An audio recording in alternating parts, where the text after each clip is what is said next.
Պարոն Գրիգորյան, ռուսական կողմը իր դժգոհությունը հայտնեց, բացասական դիրքորոշումը հայտնեց։ Կառավարման իրավունքի նկարագրությունը ամբողջական կայքեր կա, որովհետև այդ կոնցեսիայի պայմանագիրը, որը կանգնված է հրապարակային։ Նկատի ունեմ հնարավոր է ինչ-որ մասով առանձնացնել, թե եթե, այսինքն երբ որ վարչապետը ասում էր երկու հատված վերանորոգեն, մենք եթե չանեն, մենք անենք, հնարավոր է դա առանձնացնել ընդհանուր պայմանագրից, թե այս պահին խոսքը ամբողջական կոնցեսիայի մասին է։ Ամեն ինչ հնարավոր է բանակցությունների միջոցով, բայց ինչպես ասաց վարչապետը, ամբողջականի մասին։ Ոչ, նախ եւ առաջ պիտի քննարկվի այդ հարցերը, հիմա մի անգամից գնահատական տալ։ Չէ, ես ուզում եմ հասկանալ ամբողջականի մասին է, պարոն Գրիգորյան, ամբողջական կոնցեսիայի կառավարման իրավունքը փոփոխելու մասին է, չէ՞ հարցը։ Բանակցությունները։ Ինչ բանակցություններ։ Այս պահին չկան։ Պարոն Գրիգորյան, մեկ հարց էլ ես ուղղեմ։ Նիկոլ Փաշինյանը ասում էր, որ քննարկում է ղազախական որևէ ընկերությանը, հա, կոնցեսիոն կառավարման իրավունքը վաճառելը, ընդ որում նշում է, որ այնպիսի երկիր, որ թե մեր, թե Ռուսաստանի համար այսպես ընդունելի լինի։ Բայց Ռուսաստան այցի ժամանակ այսպես հասկացվեց ամեն դեպքում ազդակն ռուսական կողմը տվեց, որ իր համար առհասարակ այս հարցը քննարկելը, այդպես իրենք բացասական են վերաբերվում։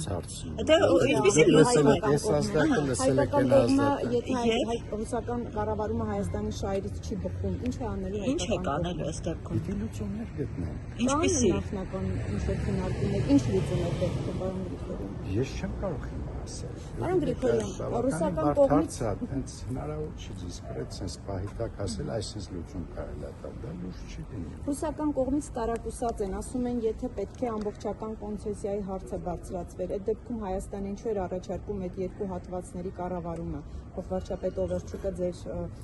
պատվիրակության մոսկովյան բանակցություններից հետո այդ հարցը բարձրացնում, ինչու Հայաստանը այդ դեպքում առաջարկեց։ Ով էր տարակուսած։ Ռուսական կողմից եմ ես Օվերչուկը նկատի ունեք։ Նման բան չի ասել։ Եթե ամբողջական կառավարման իրավունքի հարց պետք է բարձրացվեր, ինչու էր Հայաստանն այդ դեպքում առաջարկում կառուցել այն երկու հատվածները։ Ես կարծում եմ, այն ինչ որ օֆիցիալ տեղի ունեցել, այո, մենք առաջարկել ենք